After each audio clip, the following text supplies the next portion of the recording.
Okay, let's see if we have good views. Okay, so I am just using my webcam on my computer. This is my second live stream, so forgive any technical difficulties and just give me a couple minutes to get everything set up and then we're gonna go get started. But yeah, so thank you so much for joining me today. And if you cannot hear me, please do let me know in the chat. But it says here the microphone is working. So hopefully. So we're gonna give like maybe a couple minutes for people to start coming in if they want to catch this live, but you can always catch it on the recording. But yeah, so I'm kind of nervous because like I am not good with live streams. Like I said, this is my second. But you know what? Let's go get into it. So, hi, my name is Marianne. Welcome to my Wasteless Live. This is my second live stream. As I mentioned, I try to do this every end of the month slash beginning of the month. And hopefully in the future, I'll be able to do it a lot more frequently, maybe weekly. But now I'm just like learning the ropes when it comes to doing live streams here on YouTube. But yeah, and I have like notes down here, so I'm going to be looking down a lot.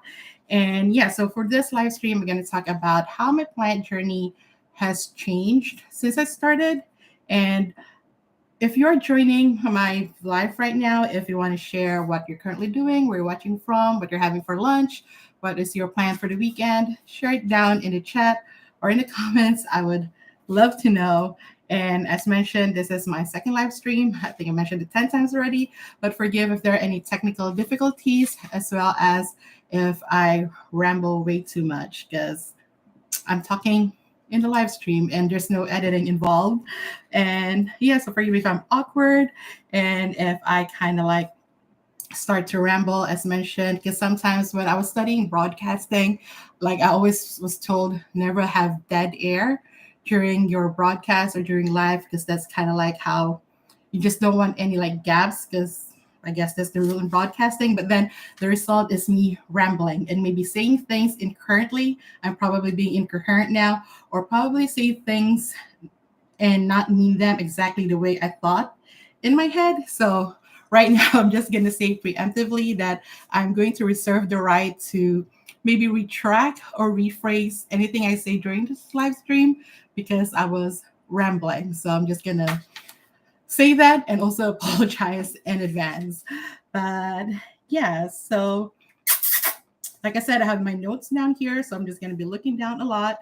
And yeah, so as I do more lives and hopefully I get the hang of the technical stuff and do a little bit more tech savvy stuff with the live stream. But now just please bear with me as I'm just learning the ropes. So, and I also have a poll going on the chat if you want to check it out and just kind of gauge where everyone is with their plant collection. I kind of like see already people voted.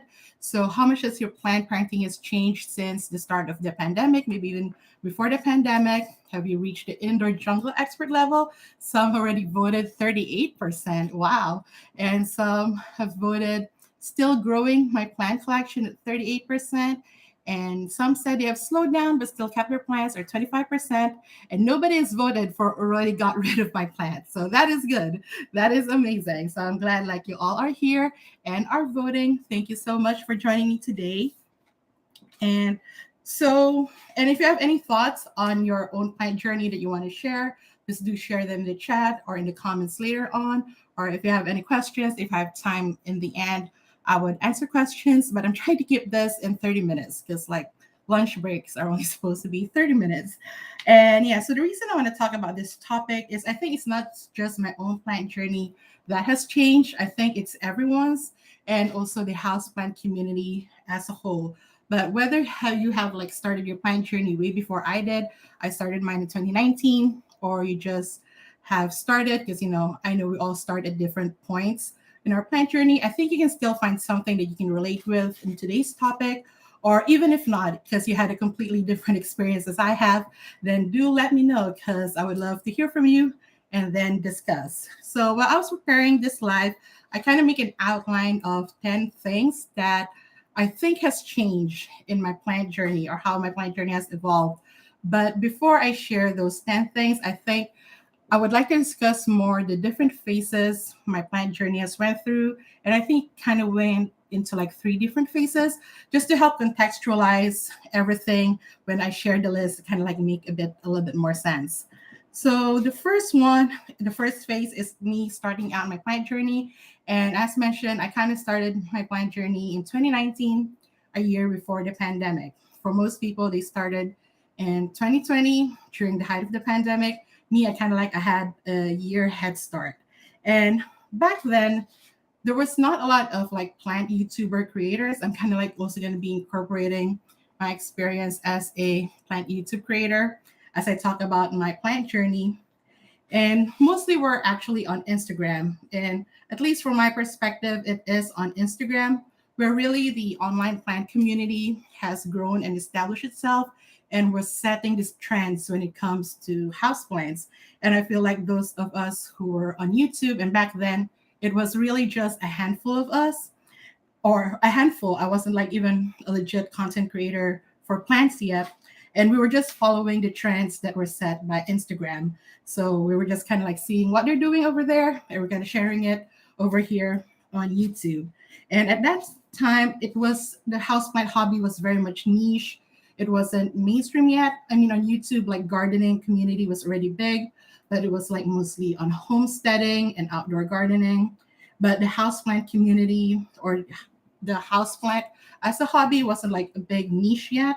And I think it only became kind of like a bit well known when Summer Rain Oaks had a feature on New York Times talking about her plants in her Brooklyn apartment. And I think that's kind of like where it kind of like started gaining attention. And I've seen a lot of like the OG plant YouTubers reacting to that video or that article of Summer Rain Oaks and having like the plant hobby as a kind of like a millennial thing, kind of like, avocado toast and whatnot, because the reasoning back then, at least before the pandemic, is that millennials, we have a busy lifestyle, we hustle, but we also cannot afford homes, we're not having kids. So it's kind of like, and we can't afford to take a lot of time off. We can't afford to travel really. So plants kind of like filled that void of not owning a house and not having kids, I guess. And so like plants was a way for us to kind of like reconnect with nature because it's mostly talking about millennials living in urban spaces where there's a severe lack of green spaces. So like bringing plants in is kind of like bringing nature in and like reconnecting with nature. And so that was kind of like the vibe then of the houseplant community. I feel like it's still the vibe now, but back then it was really like, again, very small, very niche, and not very mainstream. And I remember like going to one of her stops of Summer Rain Oaks book tour in DC in Little Leaf, when she was promoting her book. I met her there for the first time. And back then I had like about 30 plants in my plant collection. And I thought that was already huge. That was like a lot of plants to have for someone who was just starting out.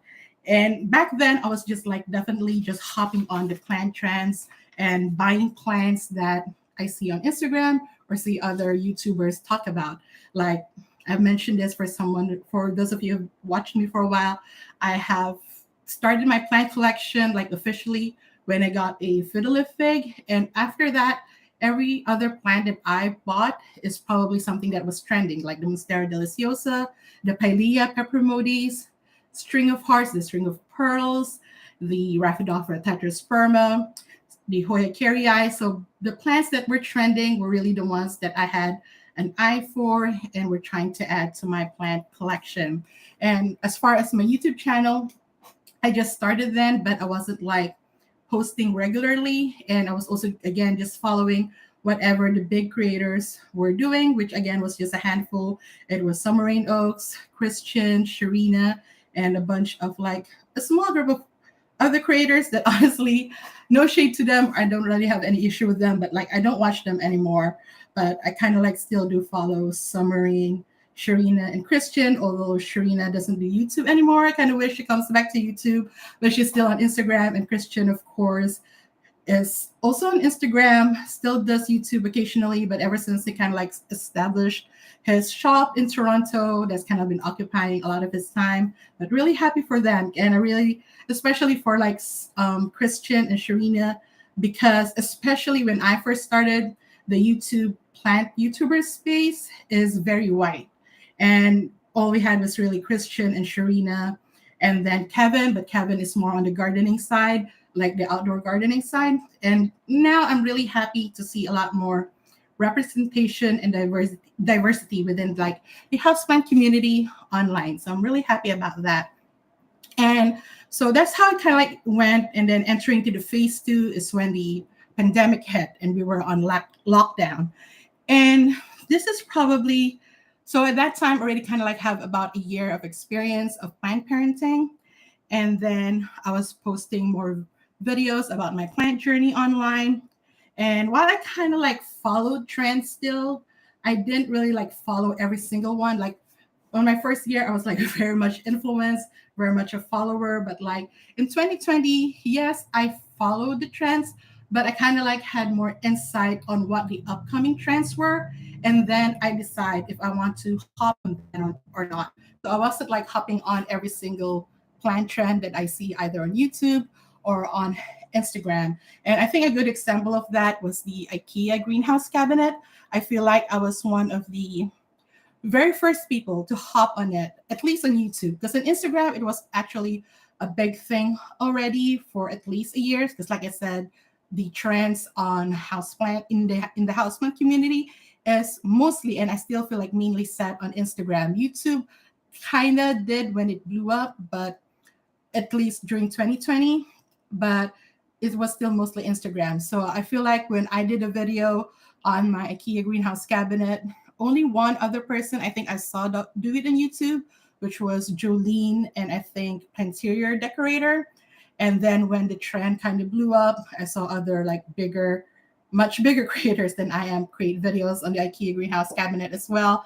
And I mean, and I think it's also kind of like with the using perlite as a plant propagation that also became a trend, which I also kind of like did a video on before it blew up. And I'm not like crediting myself for blowing this for the trends blowing up or anything, but my point is it's kind of like I don't follow the trends as much as I did back then. And if I do, I just kind of like see what the upcoming trends were and hop on the ones that I think I actually want to do and want to incorporate into my plant parenting style. Because like even as a plant YouTube content creator, I I want every. I mean, it's hard to talk about authenticity without sounding fake. Because like anytime somebody says they're being authentic online, they're not really being authentic. It's like authenticity is what your audience feel and what they would say to you, not you saying to them. You have to show it to them. But my point is kind of like whatever I do or whatever I share in my YouTube channel when it comes to the plants is something that I actually do, even if there's no cameras. So that's why I kind of like stop hopping on trends and just do what I like and what I think applies to my plant pairing style and for the plants that I have. And so also, so an example of that is with Pothos plants. And back then, Pothos plants were kind of like the ignored plants in the plant community, and people weren't really like talking about them or kind of like not shading them, but like don't really prefer them. But I started talking about them because I genuinely love Pothos. So I shared my love for Pothos, whether it was cool or trending. I talked about Pothos, created a series of videos on that.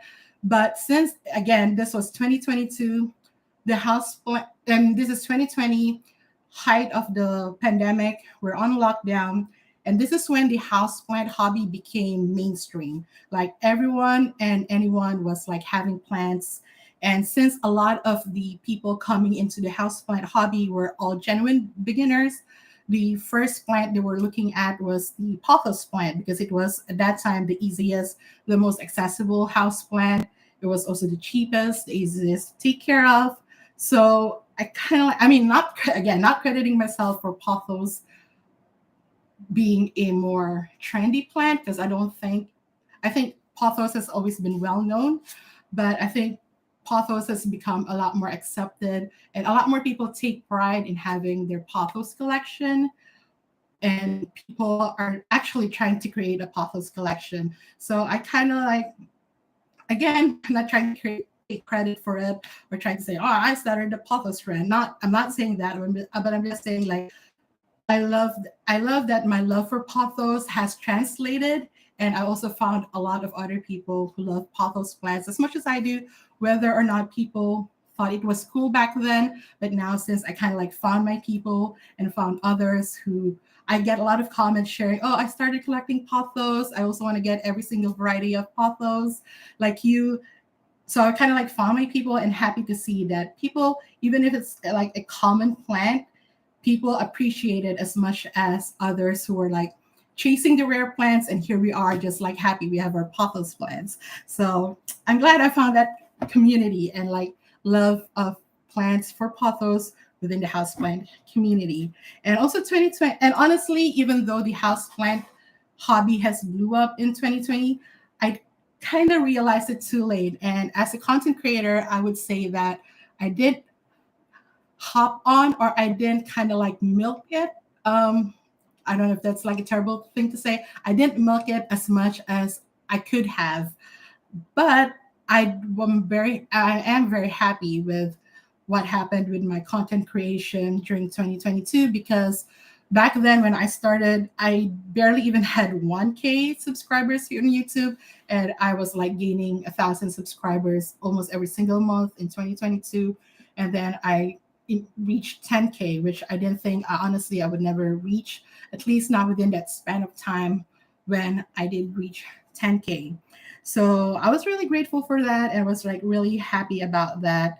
And so kind of like entering the phase 3, which is like the post-lockdown pandemic. I hate to say post-pandemic because we are still in pandemic. Also, although sometimes I still kind of say post-pandemic, but in the post-lockdown pandemic, which kind of like started, I think summer 2021, when vaccines have become more available and like restrictions were loosening, people were going back to school, going back to work, traveling more, and people could just like go out basically. And I think that's where also the plant hobby has changed for a lot of people. And I know it kind of like changed for me because like, it's not like I could just go back to 2019 mode, because on one hand, life did get busier, even though, but busy in a different way that it was in 2019, because again, the content creation aspect became a business for me essentially.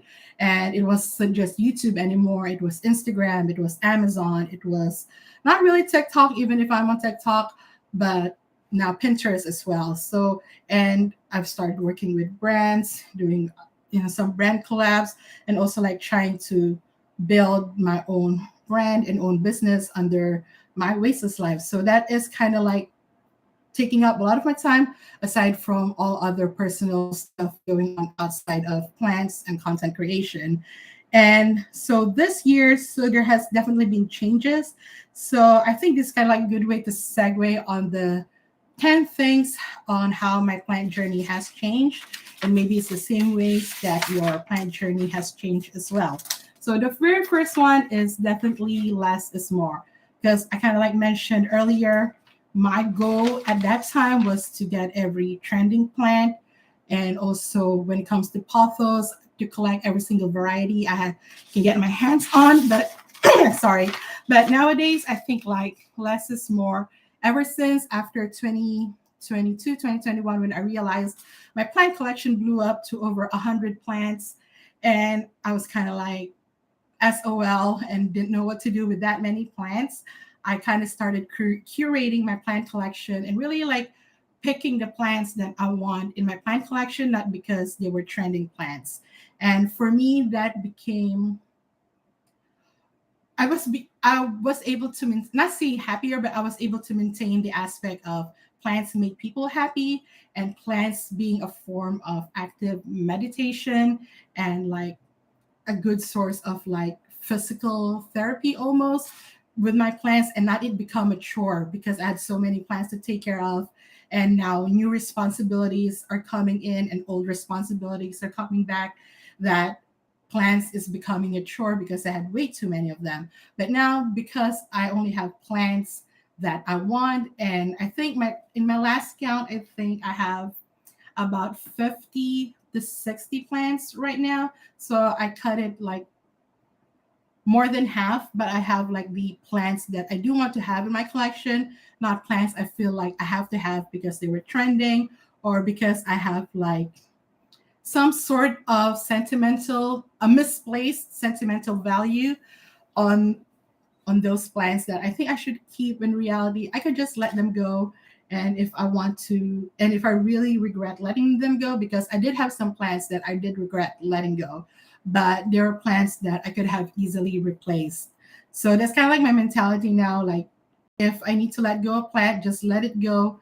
And more often than not, because since a lot of my plant collection are common plants, I could easily find a way to replace them. And so second is might be controversial is having scheduled watering days.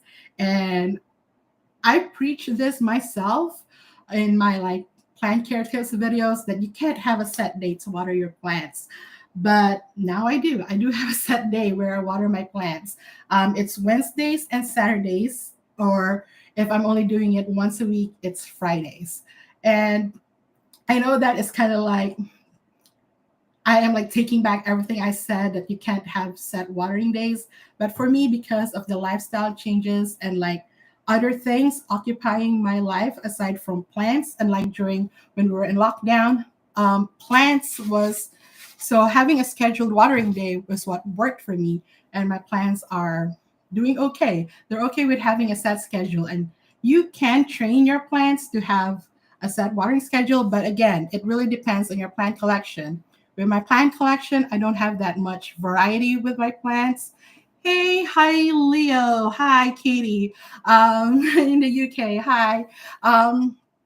But yeah, so having a set schedule for me is what works, and it just makes plant care easier. But again, like I said, I'm on my year 4 of my plant collection, so I know that my plants. So I know my plants and I know their quirks. And again, the plant collection that I have pretty much have all the same care, and I was very intentional when I was curating my plant collection to make sure that these plants have the same level of care. And if I have like one or two finicky plants, they're just one or two finicky plants that I have to like pay extra attention to. So it's not like lots of different plants with lots of different care needs that I have to like always have to be on top of it. So now I could afford to have scheduled watering days and scheduled plant care days because I do have a plant collection that is a more curated, smaller in amount, and have like similar care. So that's why having scheduled water days now works for me as opposed to the past. Like I have to check my plants every single day almost to make sure if they need attention from me or not. And back then I was also like much more of a helicopter plant parent where I would like miss my plants constantly and check on them constantly. But now I don't. I just have set watering days for them. And then goes with that is I'm propagating plants less, which is kind of like a bummer because I do like propagating plants. And at the same time, I still can't help propagating plants because I do prune my plants often. And sometimes with the cuttings, I still have a hard time letting them go. Like I don't just throw away cuttings after I prune my plants. I always propagate them. But now I'm trying to be better with just throwing away the cuttings instead of just trying to propagate them after I prune my houseplants. Because back then I would save even the single nodes. I would like save them and propagate them. But now I'm trying to be okay with letting go of plants and like just putting them in the trash. Sometimes I do try to save them because I know this might be plants that are people are looking for. So maybe in the next plant swap, I could like offer it, or sometime on Instagram, I find people looking for it and say, "Oh, I have it. Would you like it? I can send it to you, or you can pick it up, or I can ship it to you, or whatnot." So but now I'm just like trying to be okay with letting go of plants and not propagate plants every time I have to make cuttings or prune my house plants. And so and a caveat to that is having no more duplicates. I've gotten rid most of my duplicates, and any duplicate I have now, I have the intention of giving it by the end of the growing season. So I am not going to be keeping them definitely before the growing season ends. Any duplicates I have, I give away. Either I give them away to my neighbors, or again, I go to plant swaps and plant trades and just give them away. Or sometimes I have already said that I'm going to do giveaways here in my channel, but I just kind of been busy with like traveling. I'm trying to announce it in my next video, or at least in the video before I have to travel again. And since the weather is getting cooler, it's like easier to ship plants. So I'm gonna announce it real soon, but I'm definitely gonna have a giveaway over here and on Instagram for the duplicate plants that I'm trying to get rid of before the growing season ends. And like I said, I mentioned number 5 on that list is being okay with letting go of plants. And this is not just with plants that I've propagated or with cuttings, it's also with plants that I have that I feel like I'm just keeping for the sake of keeping, but I'm not really in love with them anymore, or don't really want them to be part of my plant collection anymore. So I'm like just being okay with letting go of plants that I'm holding on to for really no good reason. And number 6, I definitely developed my own plant parent style. Like I mentioned earlier, I just don't hop on trends anymore. It's actually evolved to the point that I don't even know what are the trending things in the houseplant community anymore. I don't know what are the trending houseplants, what is like the new cool plant propagating or plant care tip out there, because I'm just doing my own thing, like just doing what works for me. And I know that kind of gets boring a little bit sometimes. At least I myself find it boring a little bit sometimes. So that's why at the same time, I'm kind of like challenging myself with trying to explore or trying to take care of plants that I used to shy away from, like philodendron plants, alocasias, plants that, peperomias, plants that I kind of like refused to add to my plant collection, but this year kind of like made a commitment to at least try. But one thing that I haven't really tried yet really is begonias. I can't really bring myself to try out begonias, but who knows? There's still like a few more months in the year. Maybe I'll give my hand a begonia. I actually almost bought a begonia maculata when I was in New York.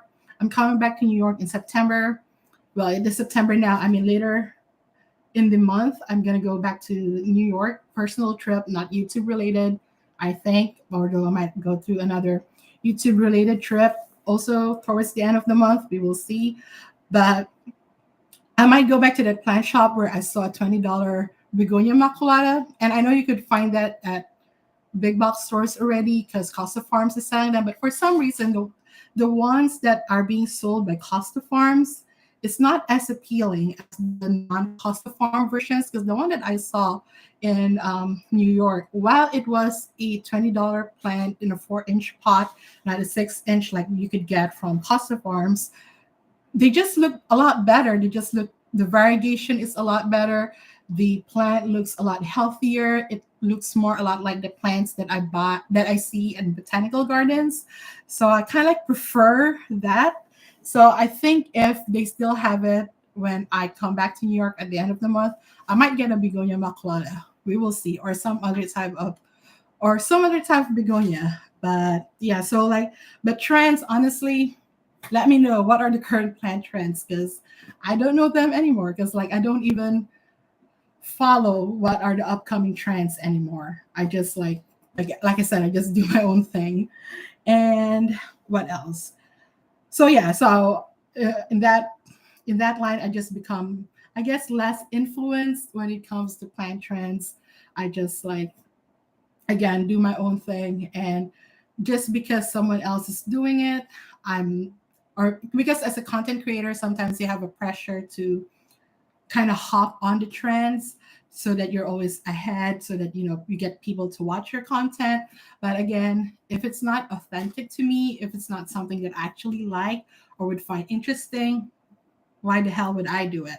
Just because I wouldn't say just because for the views, because as a content creator, I feel like it's kind of like also a bit not insulting, but also it's kind of like a misunderstanding why content creators do something and people think it's just for the views. It's not really just for the views, but for me, at least, if I'm going to put something out there, it's something that is authentic to me, and hopefully something that people would see as authentic as well, and not just like hop on a trend for the sake of hopping a trend. And also, it's expensive. It can get expensive following all of these plant trends. So that's another thing too, which is the next one on my list is I am actually, I don't know if I'm spending less on plants. I actually do not know because I might not be buying plants as much as I used to. Because back then I was like in plant shops, in big box stores, in garden centers almost every week, checking out the stock and checking out the houseplant drops and see what they have and always come back with a new plant. So I feel like back then I was spending a lot of money. But now I don't know because I might not be spending a lot of money. I might be going plant shopping a lot, but when I do buy a plant, they tend to be a little bit more expensive. So I don't know. I haven't done the math yet. I kind of like made a commitment at the beginning of the year.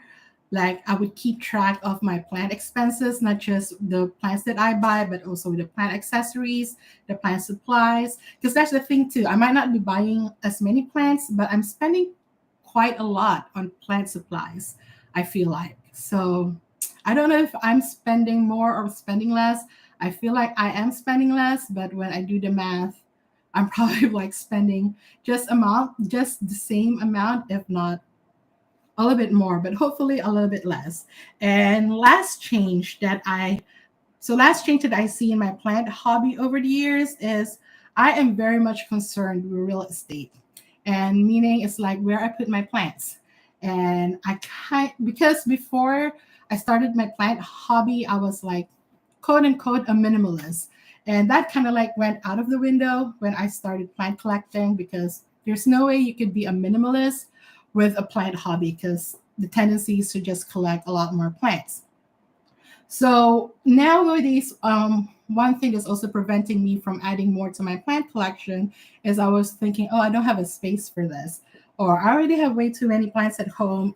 Don't really find, I don't know where to put this. But when back then I was just like, you know what, I'll figure it out. I'll just get the plant. I'll figure out where to put it. But now I'm just like, if I don't have a space for it, I don't really buy a plant, or sometimes that is what preventing me from buying a plant. And right now, I actually got rid of my IKEA greenhouse cabinet.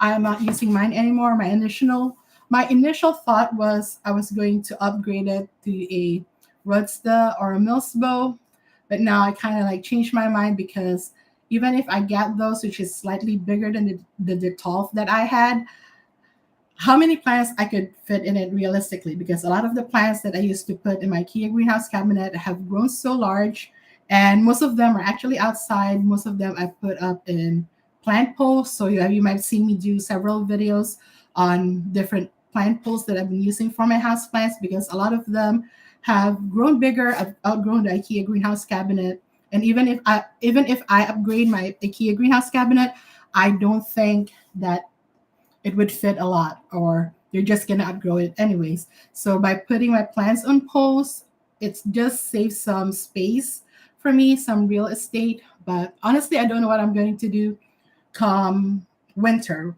And I still maybe have like a month and a half into the growing season, or where I could keep most of my plants outside. Right now, what you see up here is all the plants that I have indoors. Everything else is outdoors, and my kind of like greenhouse is, I don't know, it's kind of like whitewashed because of the window. It's that terrarium that I got from Michael's that contains like my smaller plants and some of my plant propagations. I'm kind of like watering plants over there, but this pretty much is my plant collection. And I have like a couple of hanging plants over here and up here, and that's pretty much it. And most of them are outdoors. So I'm very much concerned with real estate when it comes to like my house plant. When back then I was kind of like, I'll figure it out. I'll buy a plant. I'll stick it somewhere. But yeah, so I think we're at the 34-minute mark. I said I'm only trying to keep it at 30 minutes. So we're kind of like 5 minutes over. So I want to thank everyone for joining me today. I hope I didn't sound too rambly. I hope you enjoyed the discussion. And if you're kind of catching this in the middle, or if you're watching this after the live stream, please feel free to send in your comments or your questions down below. I would love to answer them. If I missed anyone, I'm really sorry. But thank you so much also for answering the poll. I think the final tally is that most of us is still growing our plant collection. I'm really happy to hear that a lot of you are still growing your plant collection. Personally, I'd probably be in the third option, slowed down, but kept my plants.